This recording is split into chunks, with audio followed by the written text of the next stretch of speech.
यात्रेचा दुसरा दिवस संध्याकाळी यात्रेच्या दिवशी तमाशा होतो आणि त्याची हजेरी दुसऱ्या दिवशी होते. हजेरी पाहण्यासाठी ग्रामस्थांनी प्रचंड अशी गर्दी केली होती आणि मुलांना घेऊन मी तमाशाला आलेलो. मुलांना कळानच तमाशा म्हणजे काय. गुड्डू तो खुडुखुदू हसायला लागला. वाढीव दिसते राव या गाण्यावरती बेधुंद असा डान्स करण्यात आला आणि त्यांनी तमाशाची शोभा वाढवली. तमाशा पाहून मुले बोर होऊ लागली. पप्पा चला, पण मी त्यांना म्हटलं अरे वर्षातून एकदा आपला यात्रा येते, त्या यात्रेचा मला आनंद घेऊ द्या.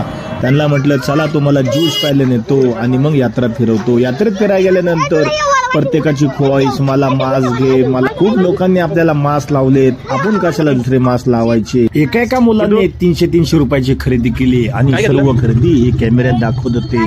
मी गाडी घेतली, मी पॅड घेतलं, मी ट्रेन घेतली, मी मास्क घेतले, मी गॉगल घेतलं. एवढे सारे घेऊन मामाला आणि आबाला यांनी 1,500 रुपयाला टाकलं. कडक अशी खादीची कपडे घालून गावात कुस्ती पाहण्यासाठी मी निघालो.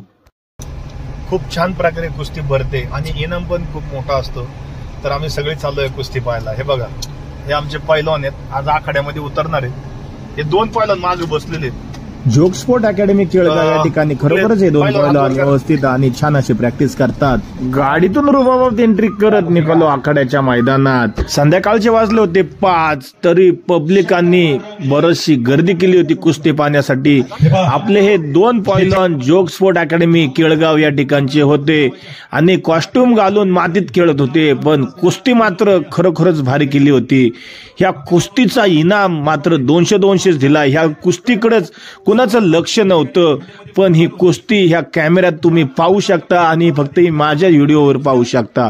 ही कुस्ती खरोखरच चांगली झालेली आहे. गावचेच 2 छोटे पैलवान कॉस्ट्युम घालून मातीत खेळत होते, पण कुस्ती मात्र खरोखरच सुंदर अशी. हे दोन्ही पैलवान तालमीत जोग स्पोर्ट अकॅडमी केळगाव येथे प्रॅक्टिस करतात, त्यामुळे ही अशी कुस्ती छान करतात. कुस्ती झाल्यानंतर दोघांनाही 200 रुपये देण्यात आले आणि माझा वैयक्तिक इनाम 100 असा देण्यात आला. एकूण 300 रुपये यांना मिळाले.